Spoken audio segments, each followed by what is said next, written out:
أعوذ بالله من الشيطان الرجيم. بسم الله الرحمن الرحيم. اللهم صل على سيدنا ومولانا محمد وعلى آل سيدنا ومولانا محمد وبارك وصل وسلم عليه. وعن أبي سعيد الخدري رضي الله عنه قال خرج رسول الله صلى الله عليه وسلم في أضحى أو فطر إلى المصلى فمر على النساء فقال يا معشر النساء تصدقن فإني أريتكن أكثر أهل النار. فقلن وبما يا رسول الله؟ قال تكسرن اللعن وتكفرن العشيرة. ما رأيت من ناقصات عقل ودين أذهب للب الرجل الحازم من إحداكن. قلنا وما نقصان ديننا وعقلنا يا رسول الله؟ قال أليس شهادة المرأة مثل نصف شهادة الرجل؟ قلنا بلى. قال فذلك من نقصان عقلها. قال أليس إذا حاضت المرأة لم تصلي ولم تصم؟ قلنا بلى. قال فذلك من نقصان دينها. د حضرت ابو سعید خدری رضی الله عنه روایت دی. هغه فرمای چې ورځ رسول الله صلی الله علیه وسلم د وړوکي اختر په ورځ یا د لوی اختر په ورځ باندې عیدګاه ته راووتلو، نو په زنانو باندې تیریدو. نو رسول الله صلی الله علیه وسلم فرمایل چې ای ډلې د زنانو صدقه کوئ، ځکه تاسو ما زیاتې په جهنم کې ولیدلی. فإني أريتكن أكثر أهل النار. تاسو ما ته زیاتې په جهنم کې راښکاره کړلی شوئ. نو دوی تپوس وکړو چې وبما یا رسول الله؟ ولې یا رسول الله موږ په جهنم کې ډیرو؟ قال تکسرن اللعن. تاسو لعن ډیر کوئ. وتکفرن العشیره. او د خپلو خاوندانو ناشکري کوئ. ما رأيت من ناقصات عقل ودين اذهب للب الرجل الحازم من احداكن. یعنی ما په عقل او دین کې د کمزوري کېدو باوجود او خيار سړی لره بیوقوف جوړولو کې ستاسو نه زیات بل څوک نه دی لیدلی. قلنا وما نقصان دیننا وعقلنا یا رسول الله؟ دوی ویلي چې یا رسول الله زموږ د عقل او د دین نقصان څه دی؟ قال أليس شهادة المرأة مثل نصف شهادة الرجل؟ آیا داسې نه ده چې د یوې زنانه شاهدي داسې ده لکه په نیمایي د شهادت د سړي؟ نو دوه زنانه د یو سړي د شهادت سره برابرې دي. قلنا بلا. زنانه عرض وکړو چې یا رسول الله داسې خو ده؟ رسول الله صلی الله علیه وسلم فرمایل فذلک من نقصان عقلها. دا د زنانو د عقل نقصان دی. قال بیا ورته پیغمبر علیه السلام فرمایل الیس اذا حاضت المرأة؟ آیا داسې نه ده چې کله ښځه حایزه شي لم تصلي ولم تصم، نه مونځ کوي او نه روژه نیسي؟ قلنا بلا. زنانه ورته وویلې چې همداسې ده. نو قال فذلک من نقصان دینها. رسول الله صلی الله علیه وسلم ورته وفرمیل چې دا د دوی د نقصان د دین وجه ده. احوال دراوی حضرت ابو سعید خدری رضی الله عنه د دنوم او نسب داسې دی: سعد ابن مالک ابن سنان ابن عبید ابن ثعلبه ابن عبید الانصاری الخزرجی. په خپلو همزولو کې فقی صحابي و. د 14 کالو چې د احد په غزا کې پلار شهید شو. د احد په غزوه کې د وړکتوب له وجې شریک نشو. د احد نه وروسته تقریبا په 12 غزواتو کې د رسول الله صلی الله علیه وسلم سره شریک شوی دی. مرویات 1100 دي. په 3 کال د هجرت یا 4 کال د هجرت او یا 4 کال د هجرت په مدینه منوره کې وفات شوی دی. فإني أريتكن أكثر أهل النار. دلته د رؤیت نه کوم رؤیت مراد ده؟ نو په دې کې ډېر احتمالات دي. اول دا چې د لیلة الاسرا رؤیت مراد ده، ځکه چې د معراج په شپه نبی کریم صلی الله علیه وسلم د جنت او د جهنم سیر وکړو. نو د معراج په شپه زنانه په اور کې ډېرې ولیدې. دویم دا چې د صلات الکسوف رؤیت مراد ده. رسول الله صلی الله علیه وسلم ته د صلات الکسوف په وخت کې جنت او جهنم ورښکاره کړی شوی و. دریم دا چې د دې رؤیت نه مراد هغه رؤیتو چې په مانځه کې رسول الله صلی الله علیه وسلم ته په مخامخ دیوال کې جنت او جهنم ښکاره کړلی شول لکه په آینه کې چې صور ښکاري. د حضرت انس رضی الله عنه په روایت کې راځي چې لقد عرضت علی الجنة والنار آنفا فی عرض هذا الحائط وانا اصلي. په بعض روایاتو کې لقد مسلت او لقد صورت هم راغلی دی. حافظ ابن حجر فرمایي چې دا د ظهر د ماسپښین د لمانځه واقعه وه. په دیوال کې رسول الله صلی الله علیه وسلم ته جنت او جهنم ښکاره شو او دا هر څه یې ولیدل. دویم اشکال دا چې د زنانو نه کمې زنانه مراد دي. نو بعضې علما فرمایي چې د دې نه هغه زنانه مراد دي چې مړې شوي دي. لکه په یو حدیث کې راځي چې نیک بنده ته قبر پراخیږي او د جنت طرف ته کړکۍ ورته کولاویږي او بد عمله بنده ته د جهنم طرف ته کړکۍ کولاویږي. خو بعضې علما فرمایي چې نبی کریم صلی الله علیه وسلم د کشف په طریقه باندې را روان حالات بیان کړل. د نبی کریم صلی الله علیه وسلم په کشف کې د غلطۍ احتمال نه. معترض اعتراض کوي چې په حدیث کې خو راځي چې په جنت کې به هر جنتی ته اقلا 2 بیبیانې ورکولی شي. نو معلومیږي چې په جنت کې د نارینهو په نسبت زنانه ډیری دي او په دې حدیث کې راغله چې په جهنم کې زنانه ډیری دي. نو اول جواب علامه کشمیری رحمه الله کړی دی. هغه فرمایي چې هلته د دنیا ښځې نه دي مرادې، هر جنتی ته به 2 زنانه ورکولی شي نو هغه حورې مراد دي. صحیح البخاری جل اول صفحه 416 کې راځي چې لكل امرئ زوجتان من الحور العين. د هر سړي د پاره به 2 بیبیانې د حورو نه. لیکن د طبرانی په روایت کې د دنیا د ښځو ذکر دی. ان ادنى اهل الجنه يمسي على زوجتين من نساء الدنيا. مرقات جلد 3 صفحه 320. ادنا جنتی ته به الله د دنیا 2 بیبیانې ورکوي.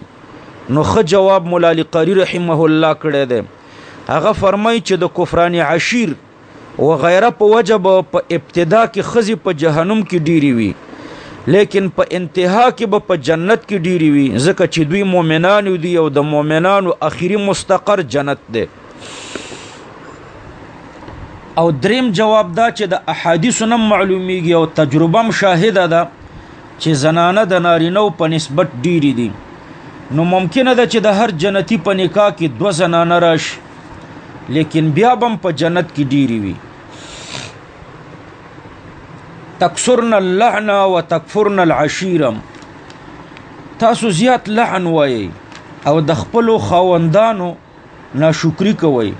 په ګناهونو کې د دې دواړو تخصیص ځکه وشو چې دا دواړه حقوق العباد دي او په حقوق العبادو کې لعن لسانی ګناه ده او لسانی ګناهونه اور ته د تللو غټ سبب دی.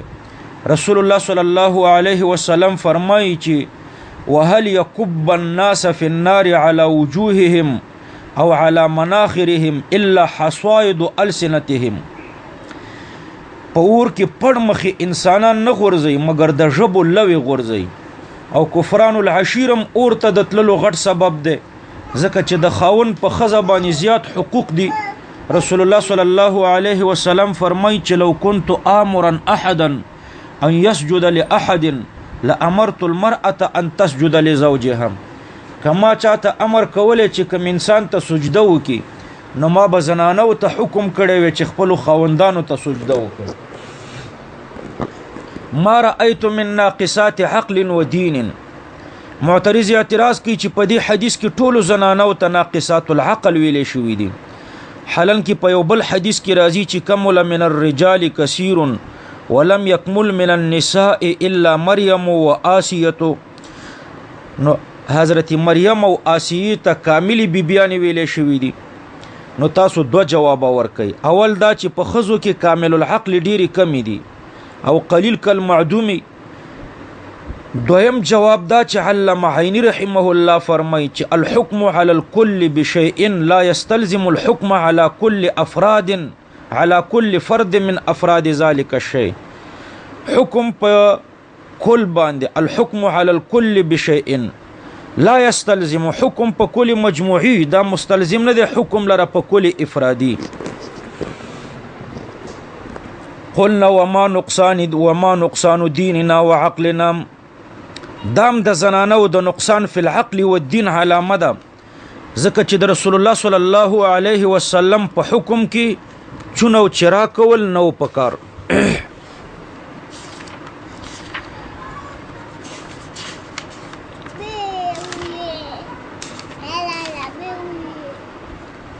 وعن أبي هريرة رضي الله عنه قال قال رسول الله صلى الله عليه وسلم قال الله تعالى كذبني ابن آدم ولم يكن له ذلك وشتمني ولم يكن له ذلك فأما تكذيبه إياي فقوله لن يعيدني كما بدأني وليس أول الخلق بأهون علي من إعادته وأما شتمه إياي فقوله اتخذ الله ولدا وأنا الأحد الصمد الذي لم ألد ولم أولد ولم يكن لي كفوا أحد.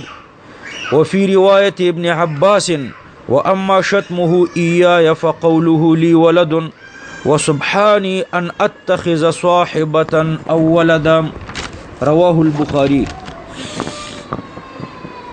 دا حضرت ابو هريره رضی الله عنه نے روایت ده، هغه فرمایي چې الله پاک فرمایلی دي چې بنده ماته د دروغ نسبت کوي او د لپاره دا مناسبه نه و او ماته کنځلي کوي حالن کې دا د سره مناسب نه دي. فاما تکذیبه ایایا، ماته چې نسبت د دروغ کوي نو هغه دا دی چې دی ویل یعیدنی کما بدأنی، هیڅ کله به الله پاک ما را واپس نه کی لکه څرنګه چې زه په دنیا کې پیدا کړم. او الله پاک فرمایي وليس اول الخلق باهون علي من اعادته، حالن کې دوباره پیدا کول د اول ځل پیدا کول نه ګران، دوباره پیدا کول او اول پیدا کول د دوباره پیدا کول نه آسان نه دي. وليس اول الخلق، ندی اول پیدا کول آسان په ما باندې د دوباره پیدا کولونه.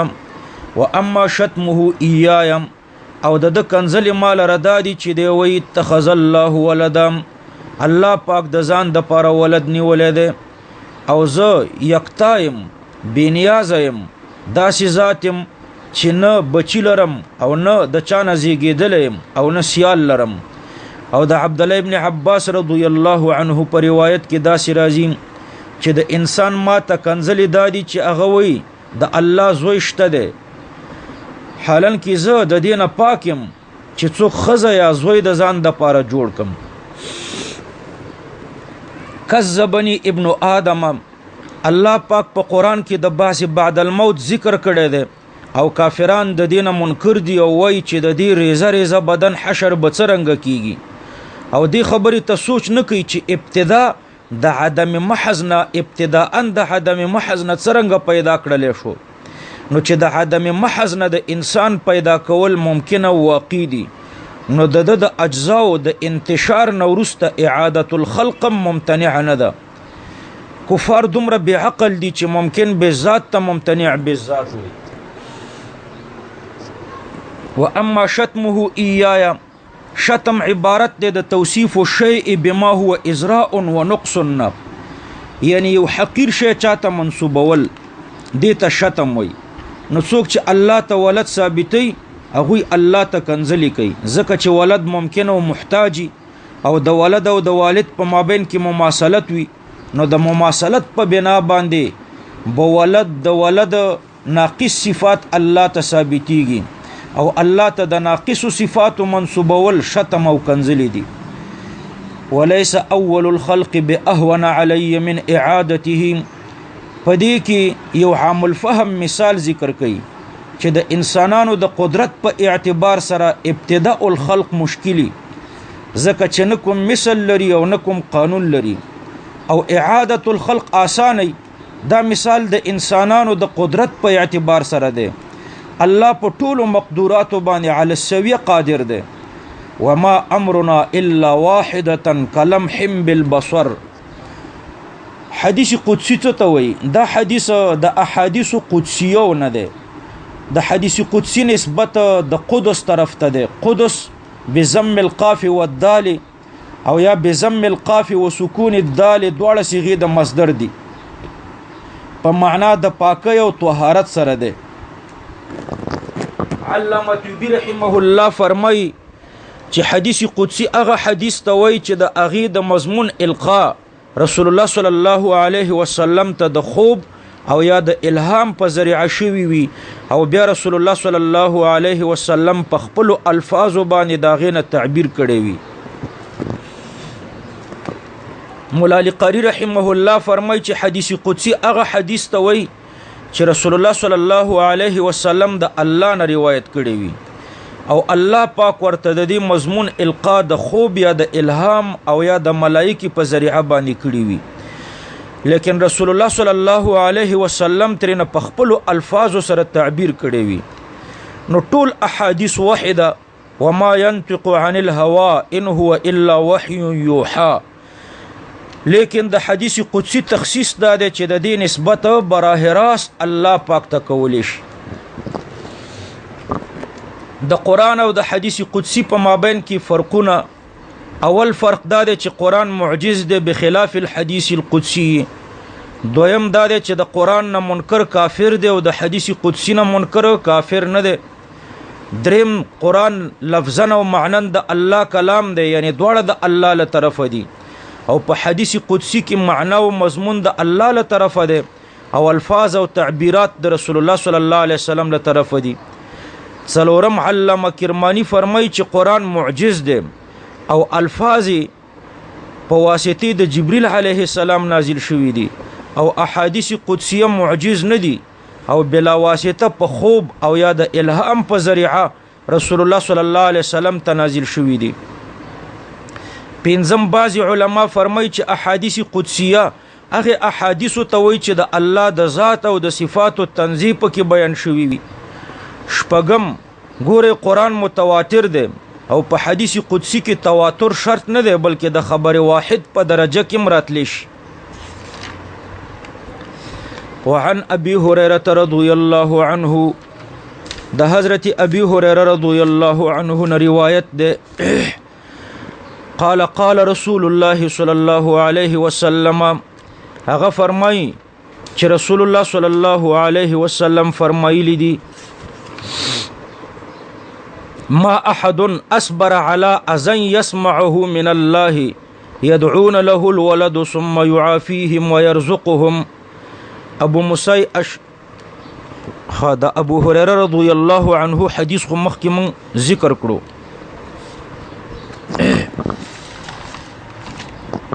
دا دویم حدیث دی د ابو هريره رضی الله عنه.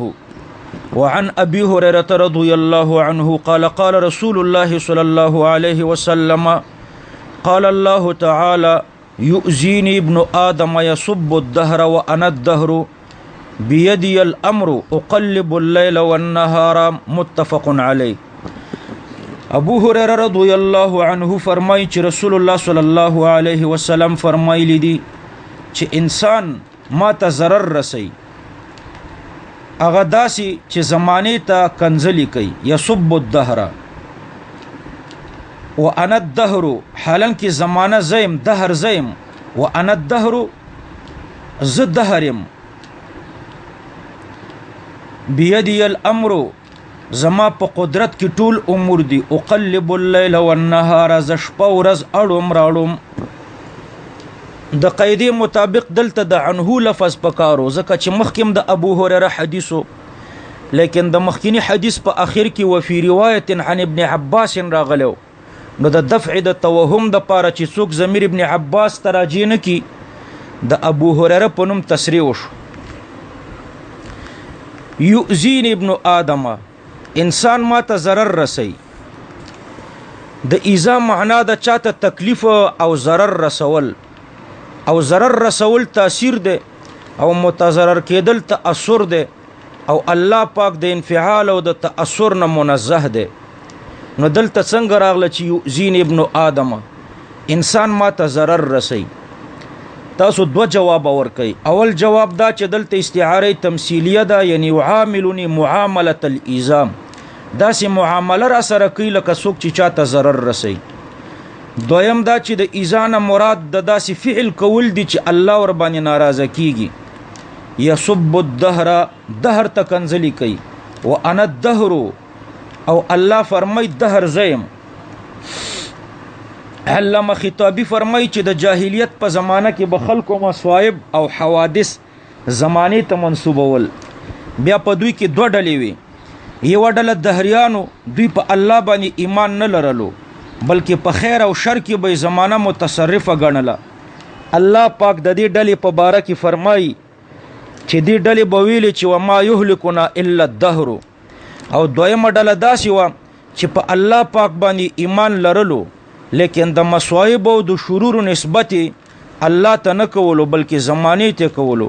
نو د زمانه مذمت به کولو او ویل به چې یا خیبت الدهر و یا بؤس الدهر. د حضرت ابو هريره رضی الله عنه پر روایت کې راځي چې لا تقولوا یا خیبت الدهر فإن الله هو الدهر. صحیح البخاری کتاب الادب باب لا تسب الدهر جلد صفحه 914. یعنی کفار چې د کوم قدرت نه په دهر باندې تعبیر کوي هغه قدرت په حقیقت کې د الله دی. په دې طریقه دهر ته بد ویل الله پاک ته منسوبیږي. اوس آیا دهر په اسماء الحسنا کې دی او کنه؟ نو شیخ محی الدین ابن عربی فرمای چې دهر په اسماء الحسنا کې دی، لکه څرنګه چې په دې حدیث کې د دهر اطلاق په الله پاک باندې شوی دی. صاحب د قاموس فرمای چې الدهر قد يعد في الاسماء الحسنى، لیکن قاضی عیاض د دې تغلید کړی دی او فرمای چې د دهر معنا ده مدت طویله، زمان مدت قلیله ته وي او دهر مدت طویله ته وي. نه، دهر مدت طویله ته وي او زمان مدت قلیله او کثیره دواړو باندې اطلاق کیږي. نو د دې معنا مدت طویله ده، نو د اسماء الحسنا نه ده. نو قاضی عیاض فرمای چې په حدیث کې حذف د مضاف ده، یعنی انا خالق الدهر یا مدبر الدهر یا مقلب الدهر.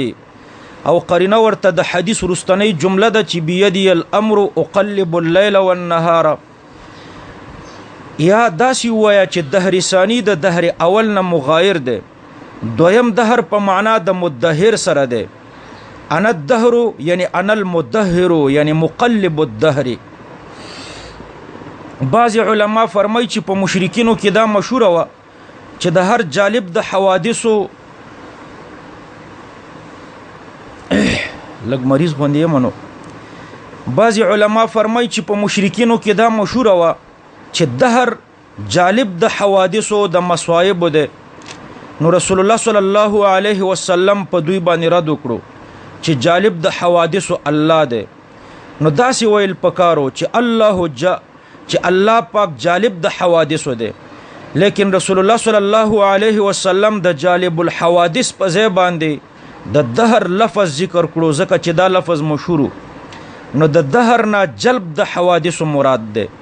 لکه علما فرمای چې انا ابا ان ابا یوسف ابو حنیفه، د دې معنا دا ده چې ان ابا یوسف نهایه فی الفقه، لیکن د نهایه فی الفقه په ځای د ابو حنیفه لفظ ذکر کړی شو ځکه چې د ابو حنیفه فقیواله مشهور ده. نو دا رنګ دلته انا الدهر د الدهر په ځای انا جالب الحوادثی پکارو، خو دهر مشهور ده په جالب الحوادثی کې، لدی وجنه د جالب الحوادثی په ځای باندې په دهر تعبیر شوی دی. علامه مرتضی الزبیدی فرمای چې په اهل الکشف کې د محققین رائے داده چې که دهر په معنا د مدت طویله سره شي نو بیا د قاضی عیاض خبره صحیح ده چې د اسماء الحسنا نه ده. او که د امام راغب د تفسیر مطابق علامه مرتضی الزبیدی فرمای چې په اهل الکشف کې د محققین رائے داده چې که دهر په معنا د مدت طویله سره شي نو بیا د قاضي عیاض خبره صحیح ده چې د اسماء الحسنا نه ده، او که د امام راغب د تفسیر مطابق دهر په معنا د مدبر او د متصرف سره شي، نو بیا په اسماء الحسنا کې ده، لکه څرنګه چې ابن عربي فرمایي او بعضی علما په کې توقف کوي او فرمایي چې د اهل الکشف په اشاراتو باندې د احادیث تفسیر نه کیږي.